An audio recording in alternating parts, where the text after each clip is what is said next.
সকালের নাস্তায় যদি এমন সুন্দর নরম তুলতুলে পালং পরোটা থাকে তাহলে তো কোনো কথাই নেই।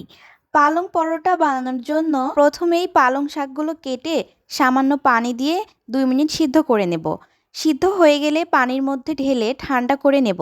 সেদ্ধ শাকগুলো ব্লেন্ড করে একটি বাটিতে ঢেলে নেব। একটি পাত্রে 1 কাপ ময়দা, সামান্য চিনি ও লবণ মিশিয়ে নেব। মেশানো হয়ে গেলে পালং শাকের মিশ্রণ ঢেলে একটা পরোটার জন্য শক্ত ডো বানিয়ে নেব। ডো বানানোর শেষে 1 টেবিল চামচ তেল দিয়ে আবার মাখিয়ে নেব। এবার ডো রেস্টে রাখবো 30 মিনিট। 30 মিনিট পর ডো আর একটু মাখিয়ে লেচি কেটে নেব। এবার পরোটাগুলো বেলে তাতে সামান্য তেল ও ময়দা ছিটিয়ে দেব। এখানে আমি সাধারণ যে পরোটার ভাঁজ দেয় সেভাবে পরোটাগুলো বেলে নিচ্ছি। এবার পরোটাগুলো তেলে ভেজে নেব।